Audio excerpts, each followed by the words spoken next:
Hey everyone, can everybody hear? Good to be here. Hello, hello. I'm going to be honest with all of you guys today.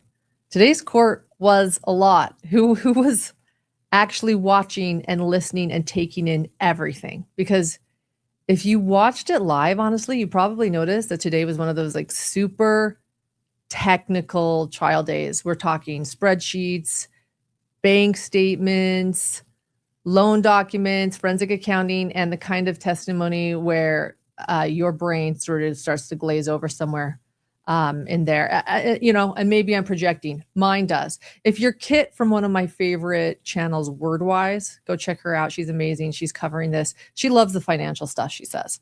I was with her over at WebSleuth, and she was like, I love the financial stuff. For me, it takes some time to follow, all the overdraft fees and promissory notes. But here's the thing. Even though it was technical, it was also very, very important, because what the state was laying out today is motive, right? Those opening statements said, why did Kouri Richins do this? Because of money. That's ultimately their major argument. Not even the paramour was number one in motive, the paramour side guy. It's financial. So today is huge. They're laying out motive. Will the jurors find that this absolutely was her motive, the number one motive, to poisoning her husband, Eric Richins, 39-year-old Eric Richins? That's the question here that they have to decide. And when the motive is buried inside thousands and thousands of financial records, it can get confusing fast. So tonight we're slowing it down. We're going to break it all down for you, all of the finances step by step. I needed to be able to do this to help understand it myself. We're going to figure out what the money was doing, where it was going, and why the prosecution actually believes this really matters enough to make this the motive. And honestly, going through it slowly helped me to understand it better. And so I'm hoping it helps you too. But before we get into this, to all this forensic accounting, I do want to acknowledge something really important about today's date. Tonight is March 3rd. And according to the timeline presented in this case, March 3rd is likely the night Eric Richins died, right? Even though the 911 call didn't come until hours later, we've learned from cell data that even though he was officially declared dead on March 4th, March 3rd was likely when he passed away. And I can't imagine what this day must feel like for Eric's family sitting in court. So no matter where anyone lands on this evidence, reasonable doubt, or what they think about Kouri Richins, at the center of it all is Eric Richins, father of 3 boys whose life was cut short, tragically, because of fentanyl in his system. So with that, let's walk through what the jury heard today.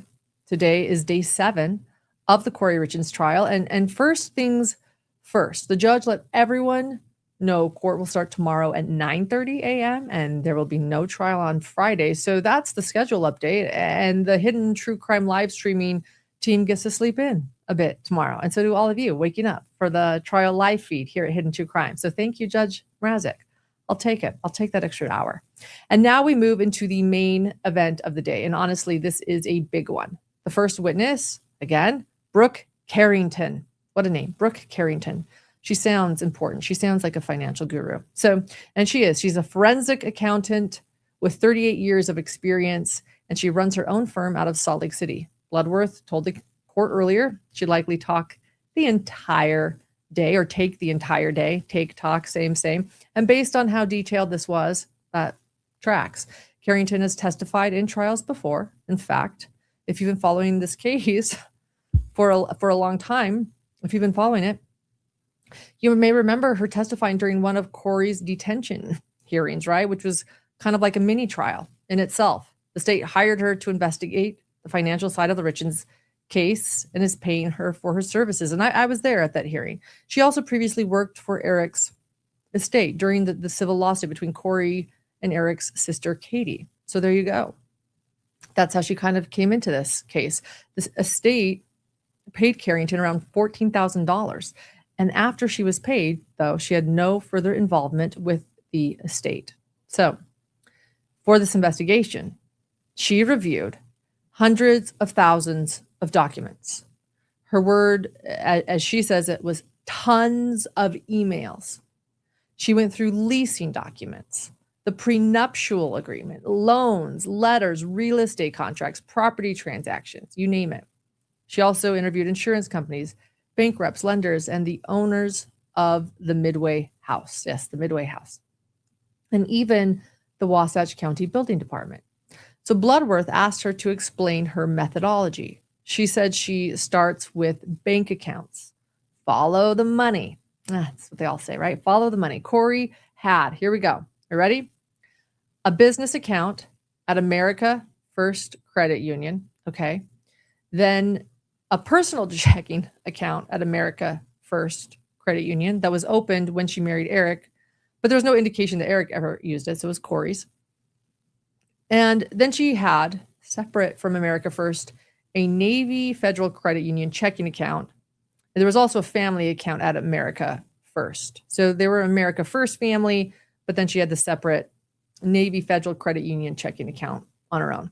And Eric also had his own business and personal accounts as well. Okay, so a lot of accounts. Then the state admitted the business registration for Kouri Richins Realty. It was registered April 26, 2019. This is Kouri Richins business registration, her company, again, called Kouri Richins Realty. That'll come up a lot today. And what was Kouri doing with this? Well, Kouri was flipping properties, or at least trying to, and was listed as the registered agent with the business address being the family home, plus a P.O. box in Camas. That's the town they live, Camas. Eric was listed as a member of the company. Business was originally registered in Eric's name, but 4 days later, it was changed to Kouri.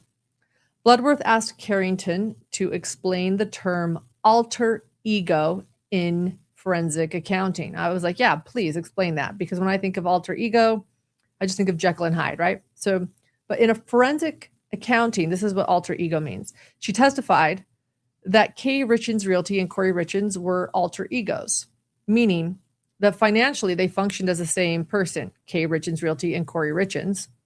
Money moved back and forth between the accounts in a way that, in her opinion, showed no real separation between the individual and the business. So, okay, makes sense, alter ego. And then we get into October 2021. So again, remember, he died March 2022. This is October 2021. Carrington testified that in October, transactions started not clearing. The account was constantly in the hole. Money was coming in, but it was going out at what she described as an exhaustive pace. Overdraft fees, insufficient funds, constant, all the time.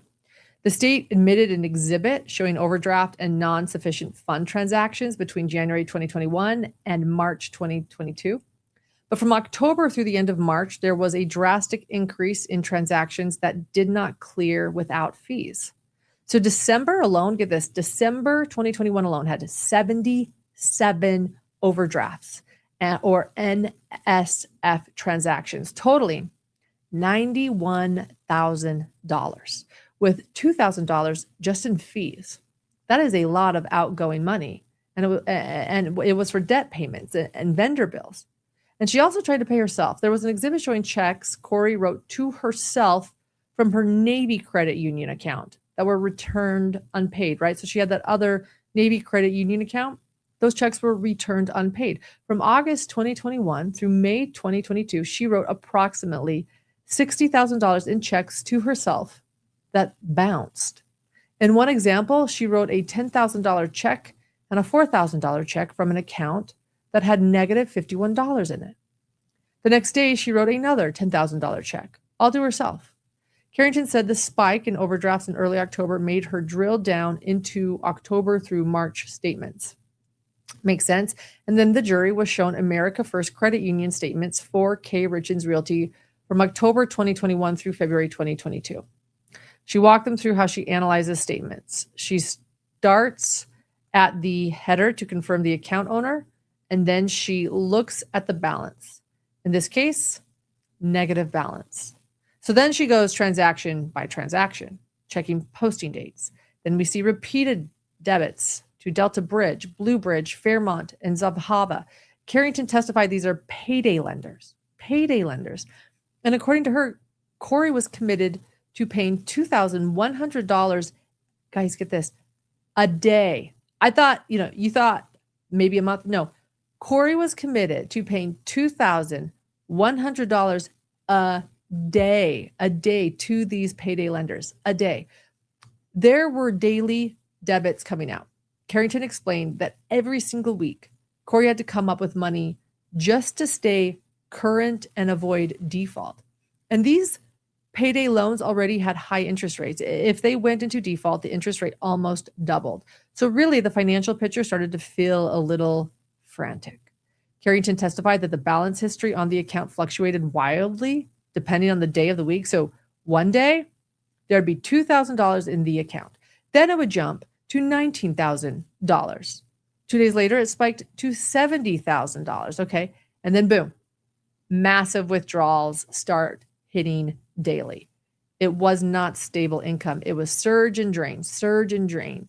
A lot of the deposits were immediately used to pay down debt, and not just old debt. New payday loan vendors start showing up. So instead of digging out, it looks like she's stacking more debt on top of more debt. On October 22nd, after selling a property, $77,000 was deposited into the account. That sounds like relief money, right? Like, okay, here's the reset. We just got $77,000. But no, does it last? Not at all.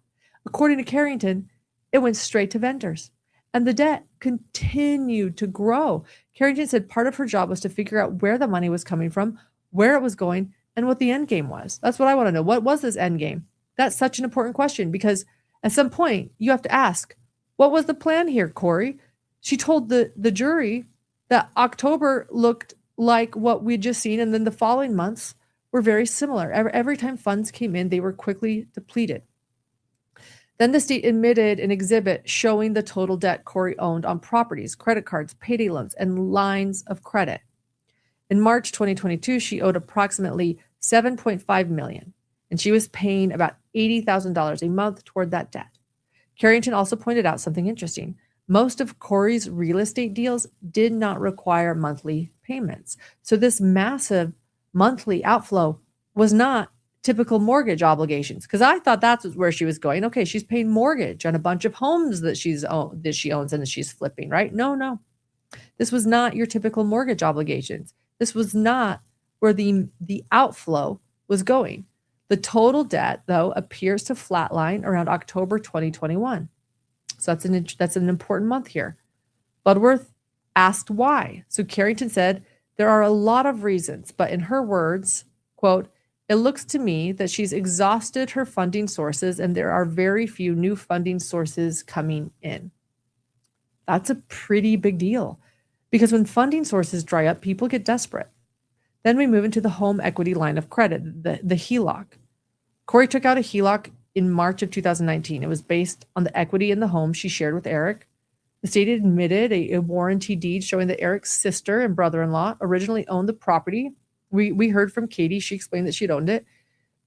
And so they originally owned the property but transferred it to Eric and Kouri. And then on the screen, we saw the HELOC agreement. The borrower listed is Eric, and the credit limit was $250,000. It's signed by Eric as the borrower, okay, and signed by Kouri as well. Another exhibit was admitted showing the balance limit on that HELOC. At the time of Eric's death, the loan was over its $250,000 limit, over it. The payments were interest only, except for one $50,000 payment made in October 2020.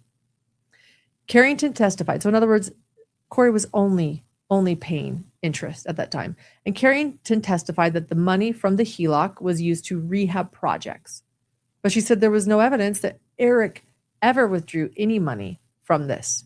According to Carrington, it was always Kouri making the withdrawals.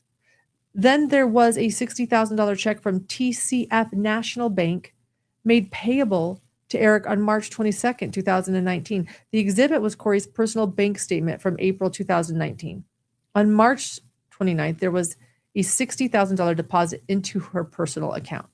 That money matches the TCF check made out to Eric. So the money was written to Eric, but deposited into Kouri's personal account. Next, we're shown a purchase timeline for K. Richins Realty. It lays out how many homes were purchased over the years. Then in another exhibit, it shows detailed property transactions, purchase price, closing costs, net proceeds at sale, rehab expenses. Carrington testified she complied reports. She used reports like that for each property, and she compiled them. And Bloodworth asked her why she didn't use the documents Kouri prepared for her accountants about the properties. And Carrington answered, quote, because they were incorrect. There was an objection, and after that, Carrington reframed it slightly, saying, going through all of Kouri's finances was a sorting exercise. That's what she said, a sorting exercise. In 2021 alone, there was $400,000 in expenses paid to vendors or subcontractors, but Carrington couldn't determine which specific homes the money went to. I imagine that this was quite the project for her. Many checks listed property names in the memo line, but not all of them were traceable. And then Bloodworth walked through one specific home as an example. They showed how much Kouri paid for it, how much she spent on rehab, and what she ultimately sold it for. On paper, she made around $47,000 in profit. But Carrington testified that, and she said, quote, so much of the HELOC funds were used for this property. So yes, there was a profit. But if you're funding the project with borrowed money, that's accruing interest. Is it really profit, or is it just shifting debt around, right? Right? What is there really profit here if it's accruing interest? It sounds like you're right. It's a shifting of debt. Bloodworth brings up another property, the Mill Creek house. Kouri bought that for $650,000. She borrowed money for it 3 separate times. At one point, she was $228,000 in the hole on that property alone. That's an expensive property. And then after adding in closing costs, interest, and other expenses, she ended up losing around $155,000. And that's Carrington's conservative number, she states. She said, at least that, maybe more. So we're not talking about small miscalculations here. These are 6-figure losses. And after the morning recess, we learned about a deal called the Barney property. Oh, the Barney property, specifically 299 Barney, the Barney property. Bloodworth says that in June 2021, Kouri submitted a bank statement to obtain a loan that showed a certain balance, but the actual bank statement reflects a different balance. Bloodworth says he has 6 inconsistent bank statements tied to this Barney property. And he says they show, quote, an evolution between Kouri and the lender who is asking for bank statements, end quote. Carrington explained that Iron Bridge Financial is what's known as a hard money lender. That means higher interest rates, strict default clauses, usually short-term loans, and if you default, the debt can grow exponentially. Kouri applied for a loan from Iron Bridge Financial. The exhibits show America First credit union statements and K. Richins Realty statements using a P.O. box in Camas. 2 accounts are listed, and then we see a bank statement from C&E Stone Masonry for May 2021. The ending balance across 3 accounts is around $210,000. Bloodworth introduces an email string between Iron Bridge Financial and Kouri, and in them there's discussion about her credit score and bank balances. There's also a promissory note showing monthly payments on a loan that had to be refinanced or paid off by January 8th, 2022. Carrington testified that Kouri attempted to refinance that loan. And then we see an America First statement from July 2021. The summary page shows 3 accounts totaling $630,000 at the end of the month. The next exhibit was another America First statement, and then another America First statement tied to C&E Stone Masonry, Eric's company. And then the state moved to admit a document from Excel Financial Service and its principal. It's basically a resume submitted by Kouri, and in it, she claims that she has 147 employees and says she's been doing real estate investing for 4 years, from fix and flips to buy and holds to investing in companies and wholesaling. You know what? Actually, here's what it says exactly. Let's just read this. This is so interesting to me. Here, straight from Kouri. Quote, I have done small projects as low as $2,500 for an auction home up to selling multi-million-dollar fix and flip projects. I have a master's degree in human resources, in which has become very valuable in running my company of 147 employees based out of Park City, Utah. 147 employees. I've got John, Grayson, and Lily. But anyway, I'm currently working on my general contractor's license that will be completed within the next month. I have been certified through Renata's Real Estate Investment Education, and I also obtained a real estate license. In my last 5 deals alone, I have profited nearly $1 million. I am very confident in my work, in my team, and my projects that I invest in. I would love to work with new investors on upcoming projects to really maximize the ability of our real estate investing capabilities and reach our full potential, end quote. So Bloodworth follows up and asks Carrington about Kouri's actual bank statements. The balances were typically around $1,500 to $2,000. So not exactly enough money to pay 147 people, right? I mean, that was the first thing I thought of. Okay.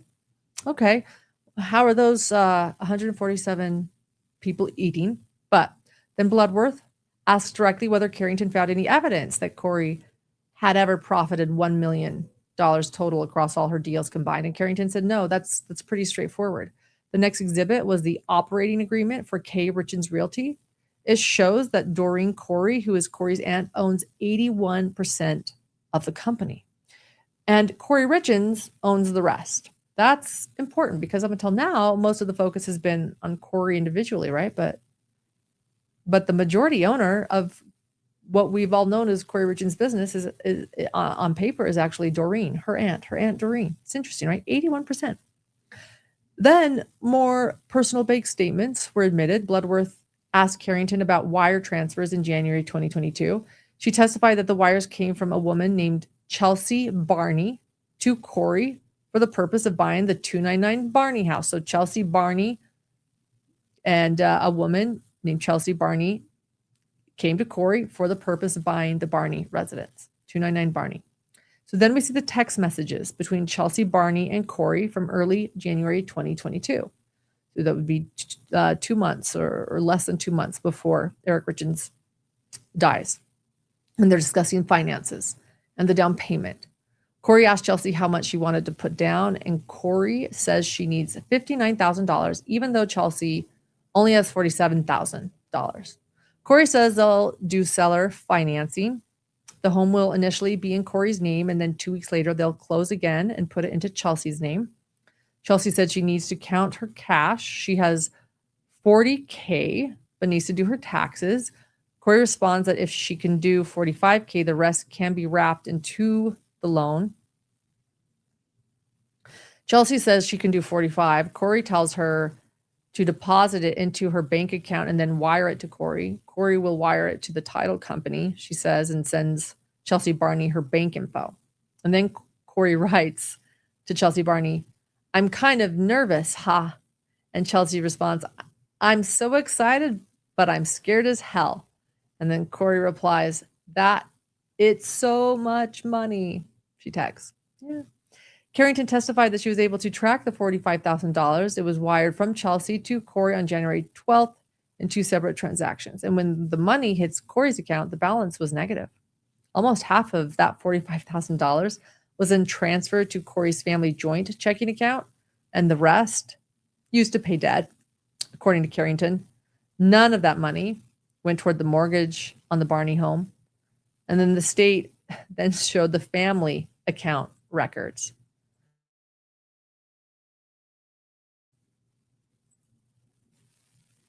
So the family account records, the money that moved into that account was then transferred to fund fee, which Carrington identified as the Payday lender, or one of the many, a payday lender, I should say. So the $45,000 that Chelsea thought was part of a down payment was largely diverted to cover other debts.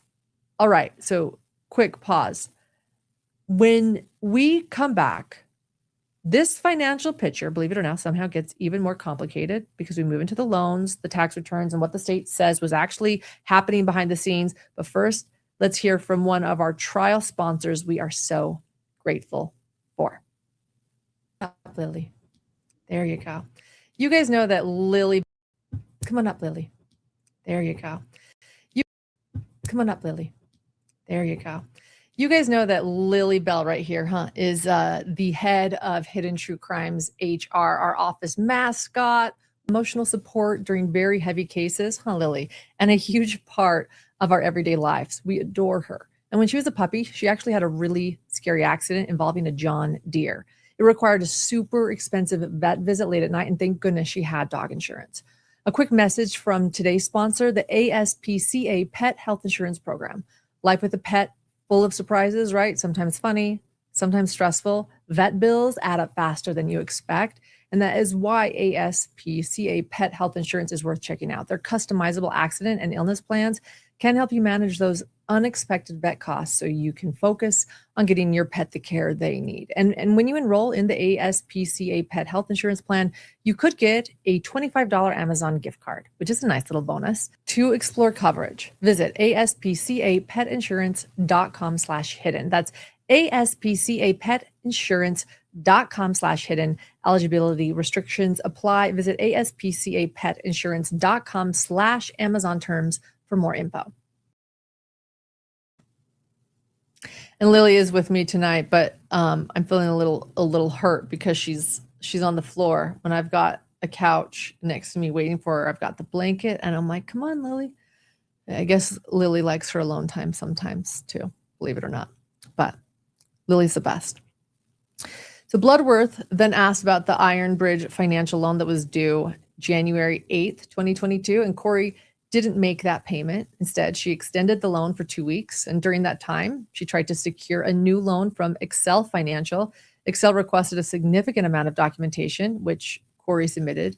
Eventually, the loan shifted to being in Doreen Kouri's name as principal of Kouri Richins Realty. So there you go. There's, Kouri Richins' aunt. So shifted to Doreen Kouri's name as principal of Kouri Richins Realty. That's when that happened. And then meanwhile, the Iron Bridge loan remained unpaid and was extended again, this time to March 8th, 2022. So just 4 days, by the way, after Eric Richins' death. So at this point in the timeline, let's go over this. At this point in the timeline, I mean, it's wild, right? I mean, I want to know what you guys are thinking. We'll get to that. But we've got payday lenders pulling daily. We have a hard money loan in extension status, negative bank balances, a $45,000 wire from a buyer not going to the property, an attempted refinance that shifts to Doreen. It feels like constant motion just to stay afloat, right? And we're still not done, guys. No, you guys, we're just to lunch. This is lunch break. Okay, here's lunch. This is just the beginning. So I can understand now why Brooke Carrington is on the stand all day. So after lunch, we're back with Ms. Carrington. Bloodworth keeps building out this financial picture that looks bleaker and bleaker by the moment, and more bank records come in. These are from America First Credit Union and include accounts tied to Eric's business, C&E Stone Masonry, and Kouri Richins Realty. And then Bloodworth introduces a document that lays out Kouri's funding sources over the years. So Carrington explains that in the beginning, Kouri was using her own money to fund projects. Okay. But over time, that shifts. So I wonder why. It shifts because the funding starts coming from different lenders. So more loans and debt. More debt on top of debt on top of debt, like layers of debt, just like boom, boom, boom. And one thing that stood out to me was the discussion about Doreen Kouri's aunt. Carrington says she couldn't find any evidence that Doreen actually gave Kouri money. It was her credit that was used for Excel financing. So she guaranteed a bunch of payday style loans. But as far as actual cash flowing in from Doreen, being that she was principal, Carrington says she didn't see it. So that's important, right? I mean, it suggests that Doreen's name and credit were leveraged, but Doreen herself wasn't. She wasn't writing checks, right, to keep things afloat. Well, I guess she was leveraged for her credit, and her name. But again, no check writing, no, not given much else to the business. Then we get into early 2021, and Carrington says Kouri sold what would be her last major project for a while. And after that, there isn't fresh funding activity, except for one huge thing: the Legacy Way House. Well, what's the Legacy Way House? Well, we all know it as the Midway Mansion. So Court likes to call it the Legacy Way House. We call it the Midway Mansion. So same Z's there. Legacy Way House, the Midway Mansion. So according to Carrington, which, by the way, I've done a live outside of the Midway Mansion. I wonder how it's going. When I went out there, it was probably a year ago. It was last winter. Very little had been done to it, but I heard that people were building. Anyway, according to Carrington, Kouri stacked multiple lenders to make that purchase happen. And by the time it closed, there was not any money left over for renovations in a massive home, massive. So she's acquiring this massive property. I don't say massive lightly, massive property without cash reserves to fix it up. So from a business standpoint, that's risky at best. If you're weighing your risk benefits here. Bloodworth then asks about receivables, basically what money could potentially come in. Carrington explains that technically there were properties that could be sold in the future. So yes, there were possible receivables for Kouri, but those are speculative, right? That's possible. They're not cash in the bank. An exhibit is shown listing out all of the loans Kouri took. That was an interesting exhibit. Carrington explains UCC filings, which are public records tied to secured loans. She pulled all of Kouri's filings and compiled them. Bloodworth then introduces a revenue purchasing agreement dated December 9th, 2021. And under that agreement, Kouri received $60,000, but agreed to pay back $87,000 through weekly payments at 15% interest. That's a steep payback. $87,000 weekly payments at 15% interest. Dang. And the lender eventually sued Kouri Richins Realty for not paying. And I'm not surprised that they didn't pay with that. So after that, Bloodworth pivots. What does he pivot to? Tax returns. Okay, tax returns. I can do this. That's what I'm sitting here listening to this thing. Okay, tax returns are next. So Carrington reviewed the Richins joint and business returns for 2019, 2020, and 2021. So now we're moving from loans and cash flow to what was officially reported to the government. Bloodworth asks if those tax returns were helpful in understanding Kouri's financial situation. Carrington says yes, and Carrington says no. Yes and no. She starts to explain that what was reported to the tax preparer may not have fully reflected reality. And right as she's getting into it, defense attorney Nestor objects. The judge calls everyone up for a sidebar, and the jury is excused so the attorneys and the judge can hash out the tax issue. And this is where they hash it out. 1 second.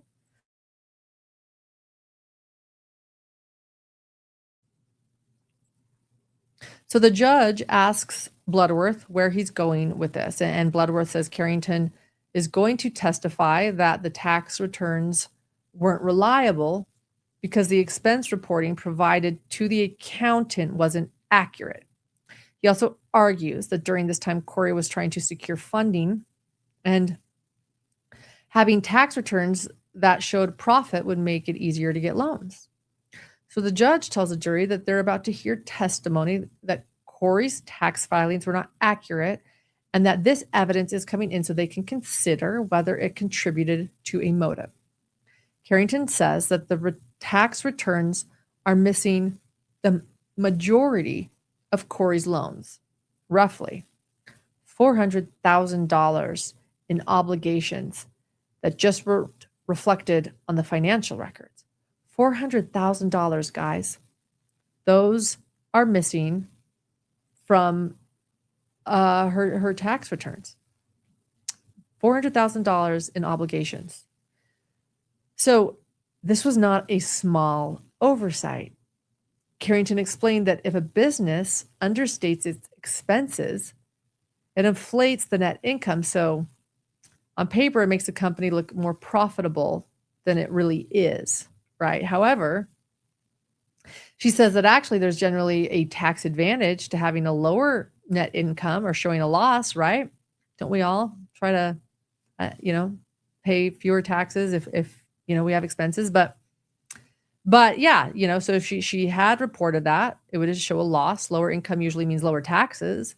So Bloodworth asked the obvious question, well, why would a savvy business person inaccurately report expenses? Be so interesting to be an accountant in this job. I find her, a forensic accountant. It's like a sleuth accountant. Why would a business person inaccurately report expenses in a way that makes them look more profitable and then potentially pay more taxes? It's a great question. So what did Carrington's answer? What'd she come up with? I don't know. That was her answer. I don't know. And fair, I'll give her that. But Bloodworth presses. Why would someone want to pay more taxes? Carrington then says, well, one possible reason, so now we're speculating, one possible reason would be to make the business appear more successful than it actually was. And that's where this starts to tie into the bigger picture, right? So Carrington testified that an accurate tax return for 2021 would have shown a loss for Kouri's business, not profit, a loss. And then we move into November 2021. Kouri acquires 3 new properties. And guys, 3 new properties, and that adds 3 new properties adds $1.1 million in debt. And according to Carrington, she didn't put any of her own money into those purchases. She borrowed everything. And then in December, she puts in the offer on the Midway mansion. We can see why Kouri might be wanting to make it look like her business is more successful than it really is, getting all that money borrowed. Carrington says Kouri and Eric had about $70,000 in state tax liens and at least $80,000 in federal tax liens, joint liabilities. So we're now talking about roughly $150,000 in tax liens hanging over them. That's a lot. And then the state introduced another exhibit, a check dated April 29th, 2021. And this check, it's payable to Eric for $36,000, and it came from C&E Stone Masonry. So Carrington traced that money. It gets deposited into Kouri's account. And when I say deposited, I mean into an account that had a balance of 83 cents. Kouri's account. And so that same day that the $36,000 hits, $25,000 is deducted and it's wired to Stewart Title Company. So it's coming back in and it's going right back out. And that pattern has been consistent through this entire testimony. Money comes in, money immediately goes back out. Accounts hovering near zero all the time, unless there's 83 cents. 0, 83 cents. 83 cents is a good day. Heavy borrowing, liens, loans not reflected on the tax filings, new properties stacked upon other properties on top of old debt, stacked on top of other debt. And then Carrington explains that she obtained home inspection records. She interviewed current and former owners checked ownership histories, and even physically drove by the properties. So Bloodworth shifts to the Midway Mansion property. Okay, the Midway Mansion property. For those that are just tuning in, the reason why we say we all know about the Midway Mansion property is she closed on it after the day after Eric was declared dead, or the day out. It's such a horrific sort of moment when there's a 39-year-old father that's dead, and there's this Midway Mansion property in play, and she's closing on it. So the state put up the purchase contract, and the agreed purchase price was $2.9 million with a $50,000 deposit. The rest was due at settlement. And then both the buyer and seller had initiated and dated it, so it was locked in. The contract required it to close by what? March 4th, 2022, which is the day Eric died. So Kouri officially purchased the home on March 5th, 2022. Bloodworth then asked about the problems with the home, and Carrington started reading portions of the contract out loud to the jury. And then after that, the state pulled up the buyer's settlement statement. Let's listen to the buyer settlement statement. So again, Midway Mansion needs to close, on March 4th, officially purchased on March 5th. Problems with the home, the contract is read out loud to the jury. State pulls up buyer's settlement statement. Let's take a listen. Let's discuss the warts and problems, please. Scott, if we can go down to just keep it up, zoomed out, right there. Is that the addendum that was referred to earlier? Yes, it is. Addendum 1. Okay, I'm going to walk up and present you with a printed copy of 6-8. And this is the addendum, am I right, that discloses all the warts and problems? Yes. I've circled a few of the paragraphs on that disclosure, that addendum. Can you please read those paragraphs aloud to the jury? Okay. Bear with me. This is paragraph 2. Buyer is to acknowledge and affirm and agrees that these parcels, parcel 1, parcel 2, are sold as is.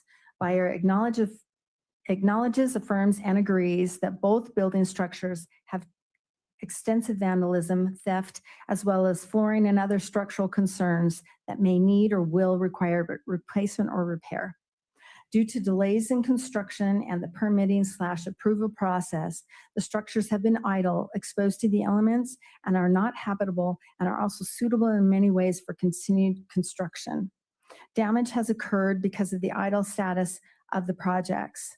Buyer affirms buyer's intent in moving forward with the building project or abandon the project altogether based on buyer's own investigation of said structures in their state of idleness, disrepair, unfinished, and uninhabitable quality. Additionally, animals may have taken up residence in the ventilation systems for which there may be additional damage. Buyer acknowledges and affirms that buyer accepts the property in its unfinished, disassembled, unrepaired, damaged state, and agrees to confirm through buyer's own due diligence which repairs and remediation efforts are necessary. Buyer acknowledges and affirms buyer's own actual or potential costs of repair, remediation, demolition, remodel, restart, reconstruction, and or completion in moving forward with the building projects. Buyer agrees to purchase and accept the parcels, buildings, structures, and all aspects of the purchase of said parcels on an as-is basis, and waives and releases any and all claims against seller or any deficiency, unexpected outcome, or unknown condition, cost, delay, failure, or liability. Paragraph 3. Buyer acknowledges, understands, and affirms that sale of said property is sold without all or necessary or desired permits, certificates, or allowances to build or complete the building process from Wasatch County or other governmental agencies. And buyer is said and buyer is to be solely responsible for obtaining any required building permits from Wasatch County or any other necessary government entity. Buyer acknowledges, understands, and affirms that seller's building process was halted by the governmental permitting or allowance process, and as such, buyer intends to purchase these parcels as is, with full understanding that buyer may also face challenges and costs in obtaining necessary or desired permitting allowances to build, rebuild, or complete the building and occupancy process. Buyer acknowledges, understands, and affirms that the structures do not have certificates of occupancy, necessary approvals through all required inspections, and other indicators of structural habitability. Paragraph 4. Buyer acknowledges that seller has been working with the Army Corps of Engineers over a lengthy period of time, and that this entity is currently requiring additional wetlands evaluation of various materials, including water, environmental, etc. The Army Corps of Engineers may require other tests, requirements, and certifications, etc., that are to be completed to their satisfaction. Buyer acknowledges, understands, and affirms that the Army Corps is an independent government entity separate of Wasatch County, and that the Army Corps may require its own permitting, which Wasatch County may also require in order to obtain building permits. Buyer acknowledges, understands, and affirms that the Army Corps of Engineers does not monitor or collaborate with Wasatch County in any way. Wasatch County may or may not issue building permits independent of the Army Corps of Engineers. Buyer acknowledges, understands, and affirms that buyer, not seller, is responsible for moving forward with the Army Corps of Engineers and all other governmental organizations that may have oversight or control of the parcels and building projects and occupancy certification processes. Buyer acknowledges, understands, and affirms that the process of moving forward could take considerable time, present costs, delays, hardships, and burdens to buyer. Buyer acknowledges, understands, and affirms that buyer does not require any contribution from or assistance of seller with regard to obtaining all necessary permits, certificates, allowances, or approvals to restart the building process or complete said process and obtain all necessary inspections, approvals, certificates, permits, or allowances. Paragraph 5. Buyer acknowledges, understands, and affirms that the parcels have sewer rights, but that the sewer is not yet hooked up, is below grade, and will have to be pumped. Buyer acknowledges, understands, and affirms all necessary steps to obtain sewer function is the responsibility of the buyer and may be required to be on site on the subject parcels. Paragraph 6. Buyer acknowledges, understands, and affirms that additional or dedicated open space, i.e. wetlands, or other required remediation or mitigation may or will be required by the Army Corps of Engineers, and that to achieve mitigation or remediation, additional properties may be required for such. Thus, a potential off-site property may be obtained by the buyer. And if not on an additional off-site property, then remediation or mitigation may or will be on-site the subject parcels. There is a mitigation process that will need to be coordinated with the Army Corps of Engineers. Buyer acknowledges, understands, and affirms that there may or will be costs related to preparing lands to offset any disturbed wetlands. An outside consultant with BioWest has collected data and submitted data and recommendations to the Army Corps of Engineers. The Army Corps of Engineers still need to make its final decisions and will determine a mitigation plan with permits in cooperation with buyer.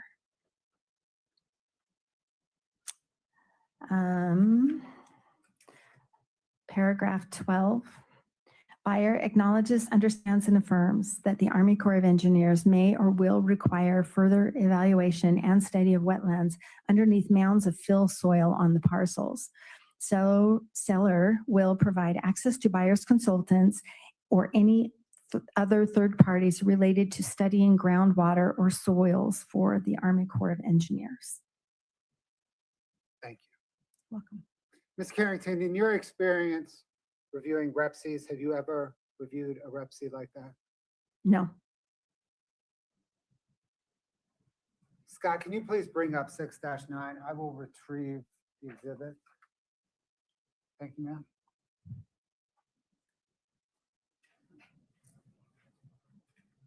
Ms. Carrington, do you recognize exhibit 6-9?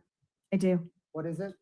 This is the settlement statement for the Legacy Way Midway Mansion property, where K. Richins Realty is the buyer and Douglas Roylance is the seller. And this is the final version of the sale.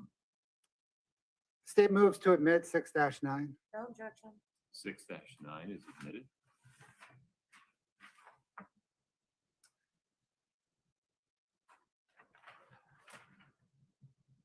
Ms. Carrington, what information does this present? And if it's easier to step down, please do it. I don't know what's easiest. It might be since I don't have a.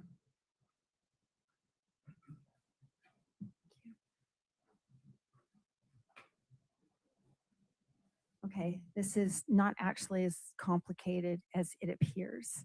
So this is the property address here, the buyer, the seller, and the lender is Sierra West Capital.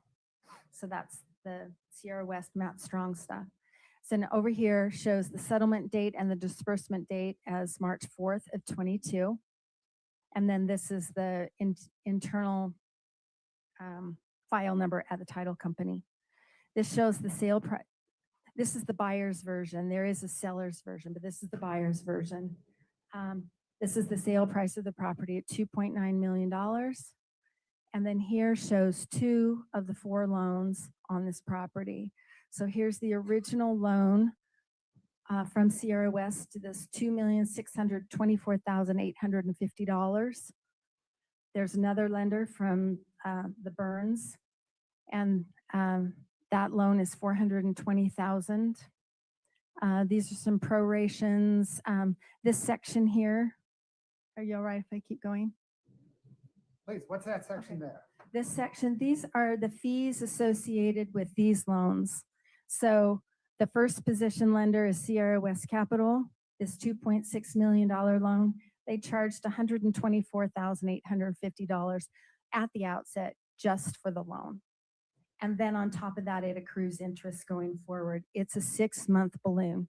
So this being March 4th of 22, she has to pay that off by September 4th of 2022. The next 2, the $150 and the $20,000 relate to this loan, the $420,000 by the Burns. And then Scott, could you please scroll down? Thank you, that's great. So then here, these are the title insurance costs that are paid to GT Title Services, who's the title company in this transaction. So these are the different costs associated with that. So the first one, the lender's coverage premium, that's for the first position, the Sierra West one. Second position is the Burns, the $420,000 one. The third position loan is going to be this. For some reason, this is down here. I don't know why, but this third position lender funds is $150,000. That's an aggregation of a bunch of people who got together and they pooled their resources to loan $150,000 on this deal. And here is the buyer's portion of the real estate commissions, the 2% at $58,000. The other side paid $1,000 per their agreement, and then some recording fees.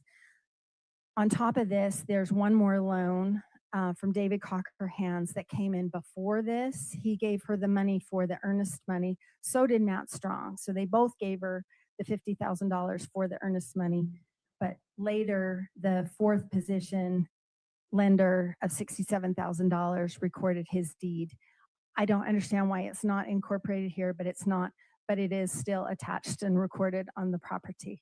So this tells us that all in all, there needs to be $3,201,230 that the buyer needs to come up with. And as I said, there's also that other $67,000. So she borrowed $3,259,000 against this property to buy it for $2.9 million. And then there was a little overage. And so this $87,240 came back to her. And we can see that go back to her bank account, and that hits her bank account.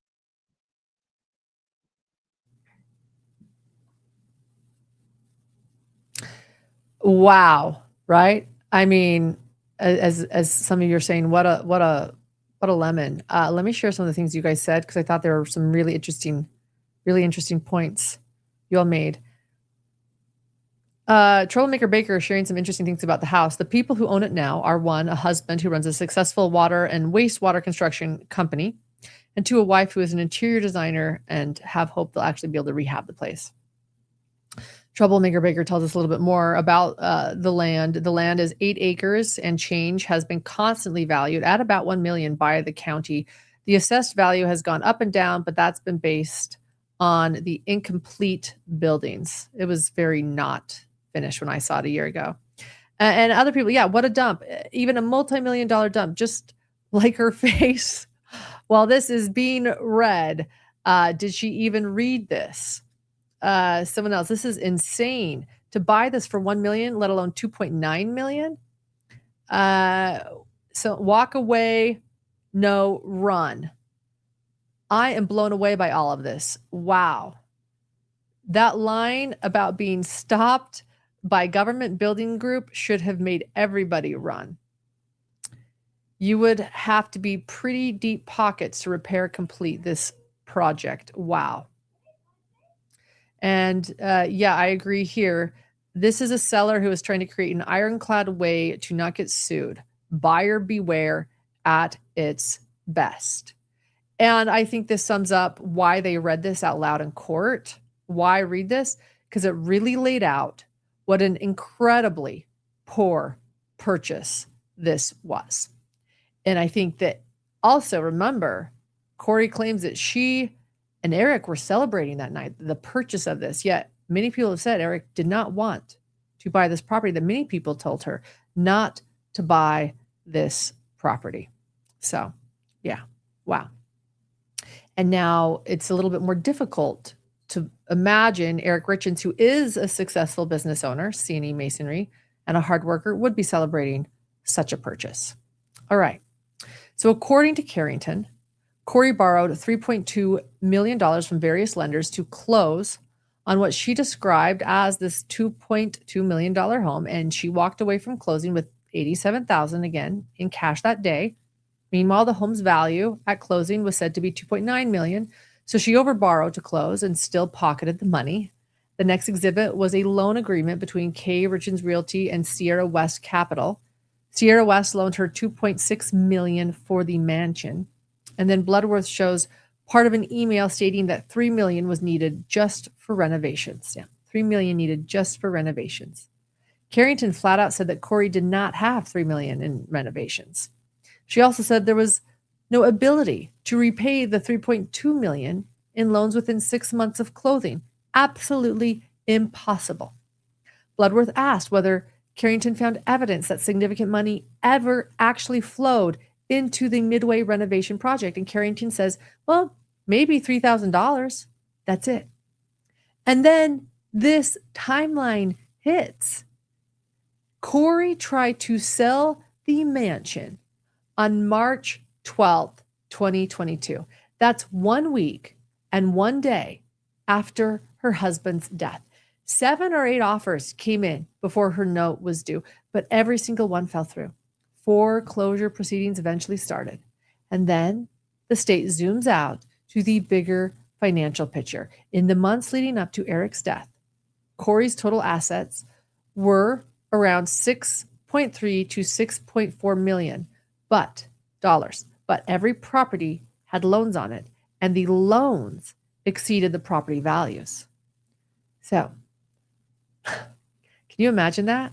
She has assets or properties that total $6.4 million, but every single property had loans on it, and all of those loans exceeded the property values. I mean, yikes. On March 5th, 2022, after closing on the Midway mansion, her liabilities were about $8 million. And that left her with a net worth of negative $1.6 million. Carrington said that when Eric died, Kouri's financial situation was imploding, and that is not an exaggeration. She is laying it out for us to all see. I cannot fathom that. Imploding, yes, her financial situation or has imploded. Even if she liquidated everything, all of her properties, she still would not have broken even. This is like when you're absolutely losing monopoly. You've mortgaged every property. You're like holding on to that one railroad. You're gone, and then you land on boardwalk. It's no possibility. There's no possibility she would have broken even. And then we go to the life insurance. Eric had 2.2 million in life insurance policies. The figure does not include a separate $2 million policy benefiting his business partner, Cody. Okay. So around 1.3 million was paid to Kouri after his death. And next, the state showed how that insurance money was used. The first $1 million deposit hit on June 16th, 2022.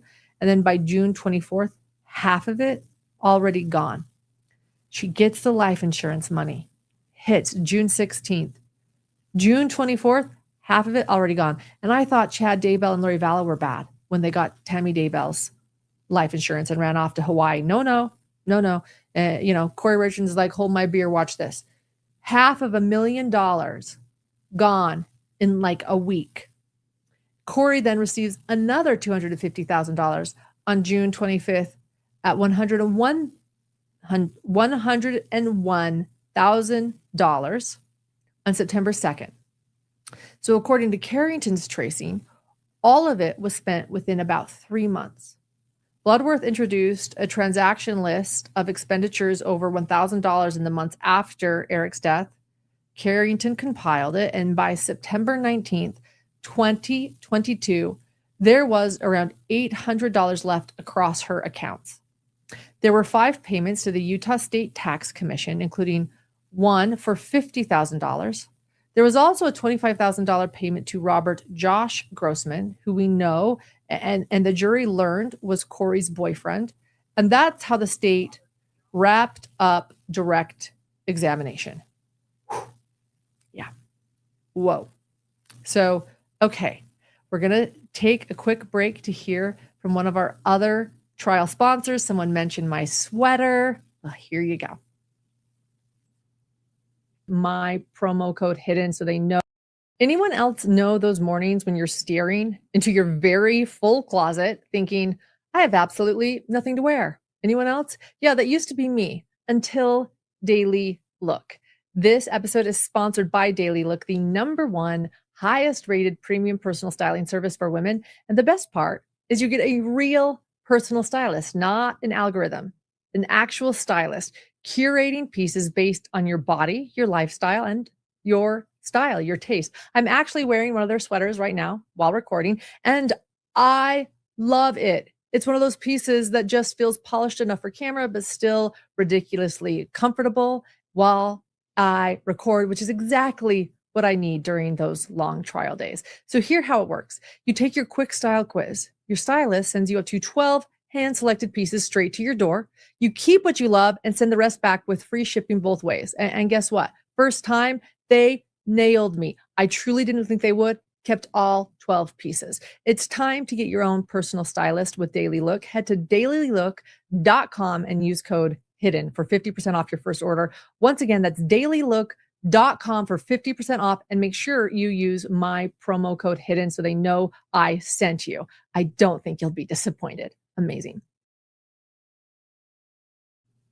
And that is true. I did doubt. Guys, I'll wear almost anything, I'll try, but I do like what I like. And I was so impressed. I doubted, and Daily Look was incredible. Is incredible. So, all right. Okay. What is the defense going to do with this? Let's find out, right? Let's find out. Nestor gets up for cross-exam and immediately tries to lay out Carrington's involvement in the case. Carrington explains she was originally hired by the Richins family attorney after Kouri filed a lawsuit, helping Eric's family with the litigation. And eventually the trust got new lawyers who brought in a different forensic accountant. So then Nestor pivots straight to the money. She asked how much Carrington's been paid by Summit County, and Carrington says around $200,000. Good amount. Good for her. Can't imagine. Okay, what she's had to go through with this. So the next, she walks through the basics of flipping houses: buy, rehab, sell, profit. Nestor asks, if you want to make money, the goal is to do a little rehabbing, as you need to flip a property. Is that fair? And Carrington agrees. I mean, that's an important point, right? It frames flipping houses, which is what Kouri claims her business is. It's a business, right? Flipping. We know when a house is flipped, or the flipping business, where efficiency is the goal, not necessarily huge renovations or fancy upgrades, like a hidden true crime. We say quality over quantity.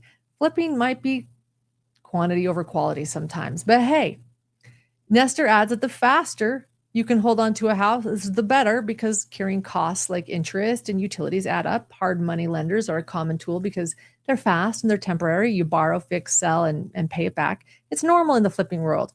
And Nestor is trying to normalize this behavior for the jury. This is how you flip. Then Nestor goes after what Carrington did not analyze. So, okay, this is interesting. This is the way the defense is going to take it. She asks if Carrington calculated, I'm starting to cough just as I tell you guys, what did she ask? All right. So she asks if Carrington calculated how long Kouri held properties before selling them. And Carrington says that she didn't calculate.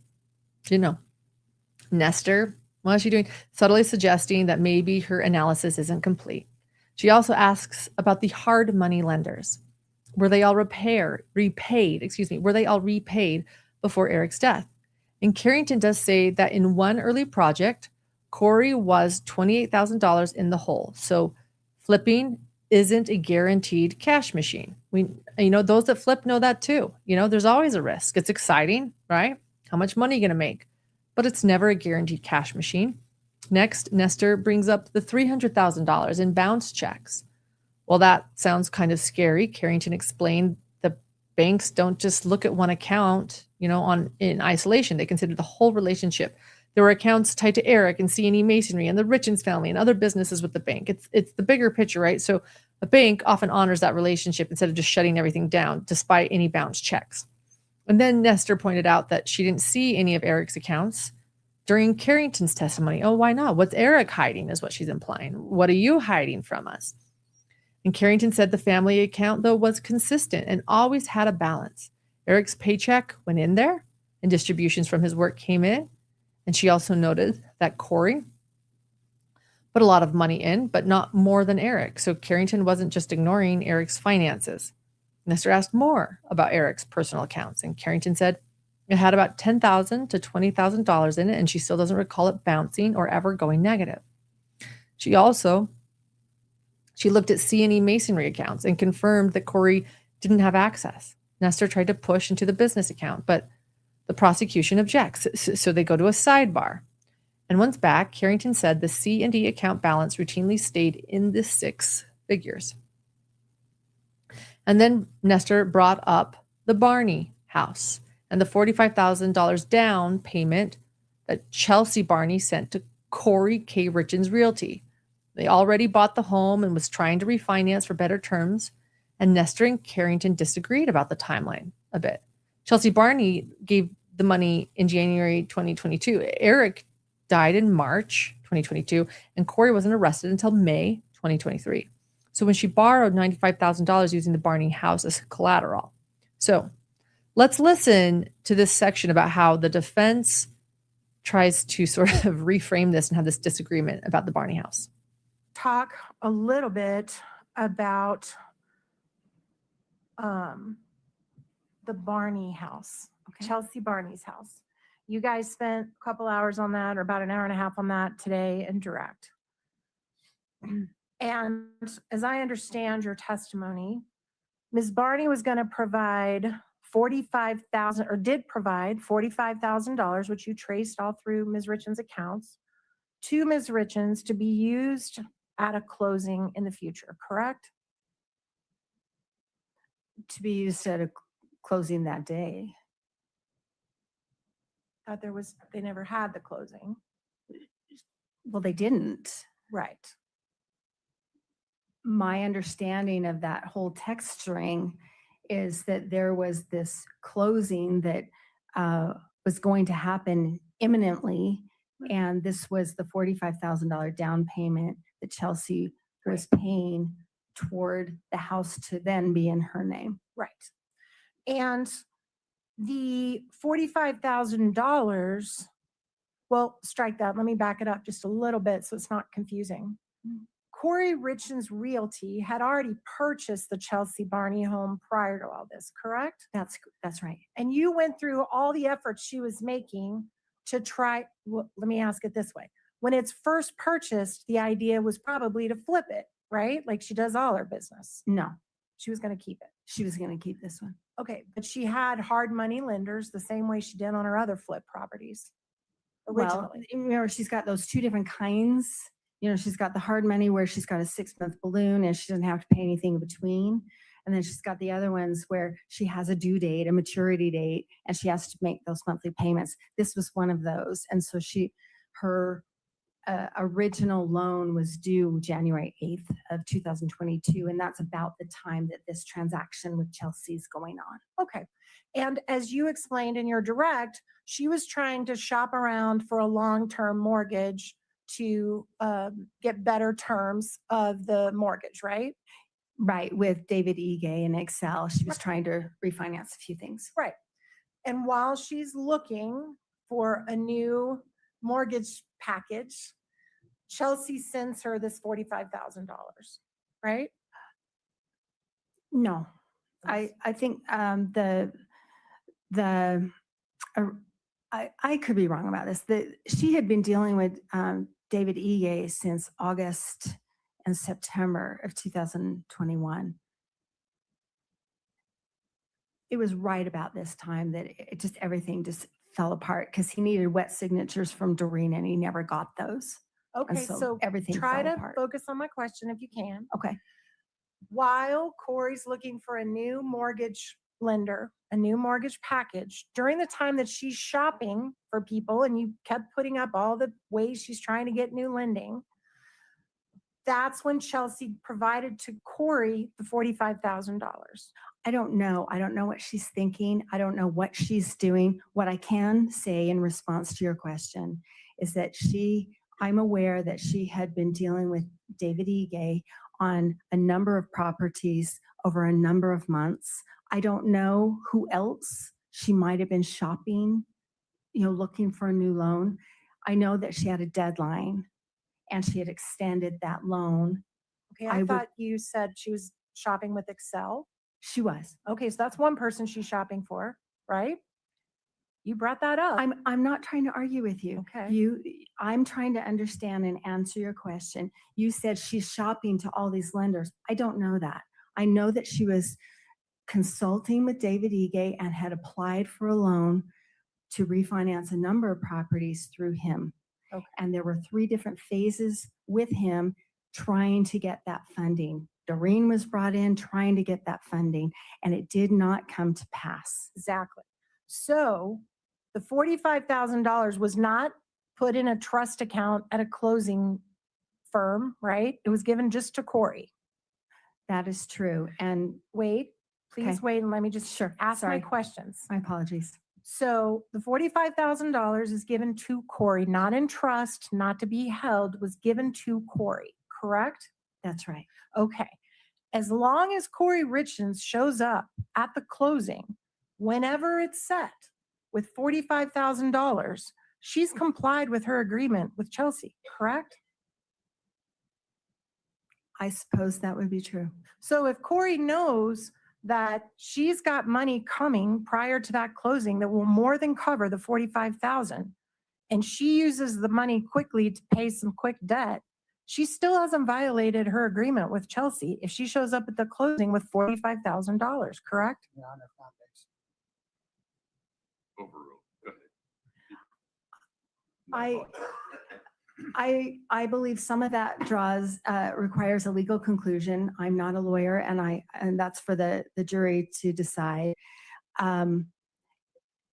If in that scenario that you've described, that would be her kind of floating that money. Right, Just saying, I know eventually I have to come up with $45,000. right. So in your scenario, okay. Okay. And then what happened before they got to the closing? Do you happen to know? I'm sorry, that's a big ambiguous question. No, I don't.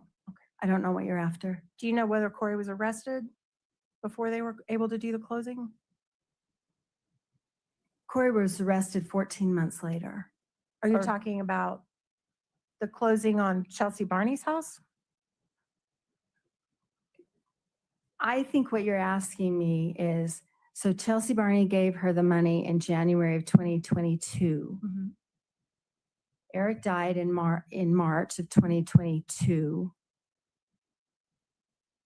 Kouri was arrested in May of 2023, coming out of the title company in which she borrowed $95,000 using that home as collateral. Okay. Along with the Roy house that Kouri also owned. And then she used that $95,000 for debt payments of her own. Okay. So is that the closing you're talking about? Yes. It seemed to be that all of you agreed with me. I don't think the defense was looking great here. A couple things you said. Yeah, a lot of you thought the defense team was really rude there.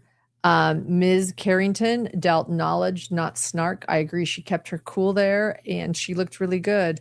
Sort of that moment, right? Oh, spicy. When she said, try to focus on my questions.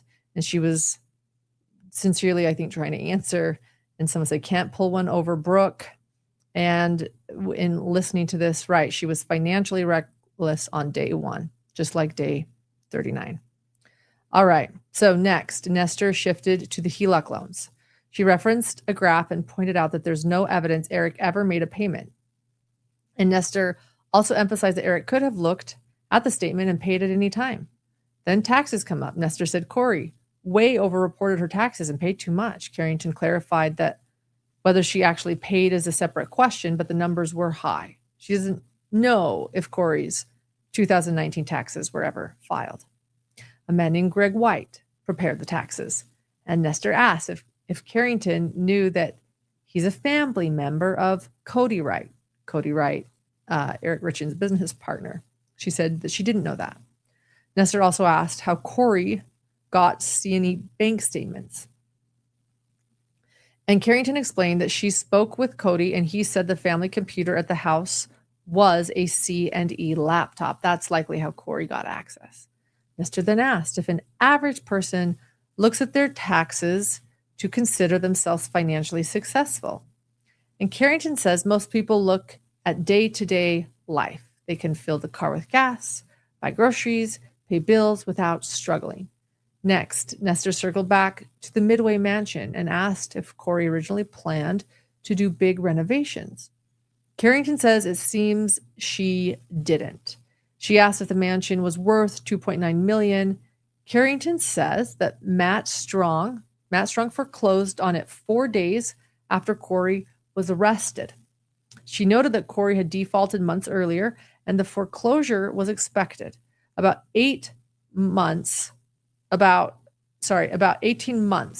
after Kouri bought it. The current owners that bought it now, they bought it for $3.4 million, but they owned the note themselves. So they were buying from themselves, in other words. Nestor clarified that Carrington's role was to look at the past, not predict the future. And she completely agreed. I actually think she did that. She kept saying, I can't speculate. I don't know. She also tried to suggest that financial hardship doesn't automatically lead someone to murder. And Bloodworth objected for speculation, and the judge sustained. Finally, Nestor asked if Carrington is aware that Eric ingested fentanyl. Carrington said she doesn't know anything about Eric's death, but she did mention an email between Kouri and Matt Strong talking about the inconvenience of being married. Ooh, that was like some real shade with that answer when she did that. She's like, I don't know what happened with Eric's death, but I do know that simply there's an email between Kouri and Matt and talking about the inconvenience of being married. And then after that, Bloodworth got ready for follow-up questions. He circled back and asked whether Kouri ever got financial help from C&E or from Eric personally to keep her business afloat. And Carrington said that there was one instance tied to a specific property, but beyond that, no. So overall, there wasn't this steady stream of backup money coming in from Eric. Then they went over the Midway Mansion again. Bloodworth asked when it officially went into foreclosure, and Carrington said May 2023. She explained that from the time the house was purchased on March 5th, 2022, again, a day after Eric Richins died, that $3.2 million debt didn't just sit there. It came due on September 4th, 2022. When it wasn't paid, a 2% default fee hit right away, roughly $50,000. And then after that, another 2% was added every single month, plus interest continuing to build. By the time the property foreclosed, the balance had climbed to $3.8 million and was still increasing. Honestly, hearing those numbers laid out like that really, it makes me panic hearing it. And then it really drives home how fast this situation spiraled. It was not just debt, it was compounding debt and very fast every month. And then Nestor came for another follow-up. Okay, so the defense, let's see what you got this time. So she asked about the Fox Lake investment. And Carrington said that Kouri wasn't involved. She wasn't listed on the paperwork and wasn't a signer on the bank account. Nestor also brought up cash on hand. Carrington said that she's aware that there was reportedly a large amount of cash in a safe in the Richins garage and $10,000 in a backpack, but that was not included in her analysis. She also confirmed that all of Eric's life insurance policies were term life policies. And with that, Carrington's testimony came to an end. It did come to an end, and that's where court wrapped up for the day. I was not sure we'd even get through everything with Carrington, but Brooke Carrington took the stand. She delivered. She brought the motive, didn't she? Even I understand the motive better after sort of breaking that down today. I get it. It's like, it's not just money. It's not just I want his life insurance money because I'm greedy. It's not just I'm in a little bit of debt and I don't want to tell my husband. It's I have plans, and you're landing on Boardwalk and Park Place when all you have left is one railroad, if that, or a utility, and you owe so much. And while you owe so much, and while you're like, oh, I got this, don't worry, you have so much confidence that you're going to go try to also buy a bunch of other properties with somebody else's money at the same time and thinking somehow this is all going to work out. So why does she think it's all going to work out? That's the question. That's the question I think the jury has to decide. Why is she so confident in buying this mansion, when she just landed on Boardwalk and Park Place and is completely broke? Maybe she had plans, right? Maybe that's her motive. Maybe that is why Eric Richins lost his life 4 years ago today, right? So a lot of questions. I want to read a couple of things that I pinned to look at.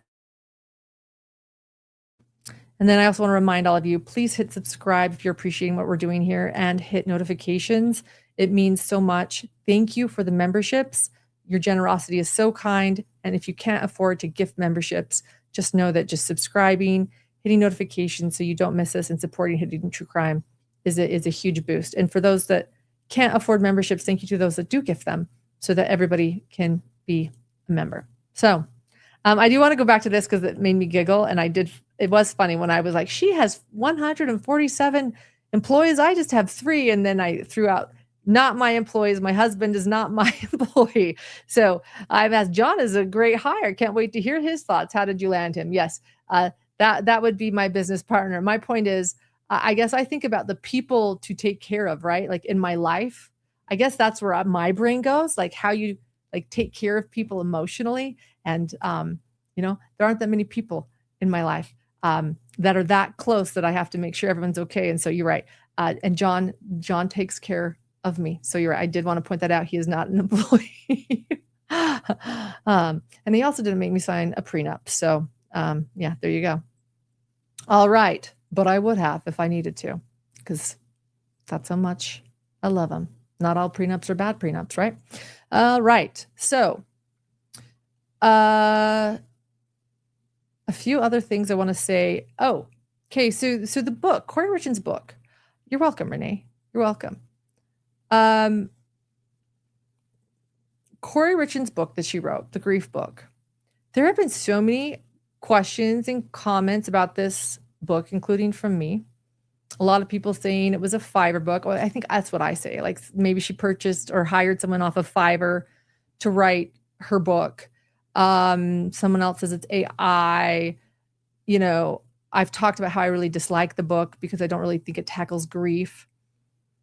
And I want to point people out to a great video. And I don't know if we can pin this in chat, everyone, but if you want a really fascinating deep dive, oh, that cough. If you want a really fascinating deep dive on Kouri Richins' children's book on grief, I really recommend a smaller channel. It's called Wordwise. The host's name is Kit. Kit is incredible. Her mind is incredible. There's nothing else like her out there. So go subscribe, even go support Kit, because what she is doing is something nobody else is doing. She takes books written by criminals or connected to cases some way. Not all the books were written by criminals, but they relate in some way. And she analyzes them. She's a literary genius. She's an author. She's knows what she's talking about. And she went through Kouri Richins' grief book in detail that I've seen nobody else do, and picks out things that are just fascinating, including the fact that there's one illustration that now looks like it was the day that Eric Richins died. We saw body cam footage. We heard testimony from Kouri Richins about that night. And what we've learned about that night, she's right. This illustration looks just like that night. Kit also has some theories that Kouri did write this book. She's heard everybody say that she doesn't think that it was necessarily written by Kouri. She disagrees. She thinks that Kouri wrote this book. Kouri claims in the interview with Good Things Utah, my old station, that she requested her illustrator to paint certain pictures, and she goes over it. And I just have to pitch this video because, again, there's nothing else like it on YouTube. I recommend it to everyone. Go watch that tonight if you want a little bit more, because it's fascinating. And I would like to take a deeper look at Kouri Richins' grief book to understand it. And Kit claims she thinks Kouri did write it. She has some interesting things to say. I hope to have Kit on the channel one day here to talk about it. She brings such an array of knowledge. Her mind, like, I love it. So anyway, we'll have a link to that in pinned comments, as well as our live stream, as well as all of our coverage. If you want to catch up with our coverage and join us on our recaps and you're just getting started, never fear. We have an entire recap. I dare say it's the best of this entire, like a full backstory crash course on this entire case. And I dare say it is the best one out there. I'm gonna brag. It's really good. It's really thorough. So I recommend you watch it. And we also have every day of trial. You can catch up on that. Or if you just listen, you can follow along with us every live. And then if you're free, if you're working, whatever, put your earphones in, come join us on our live stream. We're over there chatting every day here at Hidden True Crime. So this will redirect to that live stream. And yeah, those are a few things I want to do here, though, is an explore during this case. This weekend, I want you guys to know, if you missed any of our weekend coverage, we had Kathy from Gossip, Rumor, and Innuendo it sort of just helps sort of like do trial, just kind of like talk and debrief. And then we had an interesting interview with my friend Tom Evans. He was a juror on a high profile case, and about what it feels like, what it's feeling like for those jurors right now, and what they see when they look out on the gallery, and how they might have felt when they saw somebody in the gallery sketching them. So he kind of gives a really fascinating insight into what that's like being called to a high profile case. All right. So there you go. Those are my thoughts tonight. We'll see you all tomorrow for our live stream. And there's some other wonderful things we're looking forward to that we'll be able to share really soon. And I'll let John know he's off work. To go back to that joke. No, John is not my employee, but I'll let him know he can go home early today. Just kidding. Bad joke. Actually, we're going to go on a date tonight. So I am going to take off because we're going to go grab something to eat. And I miss him. These trial days are long. They're hard. And so, yes, we're going to go out and grab something to eat. And a big thank you to our moderators. They're doing an incredible job. Our correct counters, Troublemaker Baker is helping to run the live stream. And then, of course, our amazing producer, Grayson. So thank you. And Lily, you too. She has not moved off the floor this entire time. All right. We'll see you guys. Bye-bye.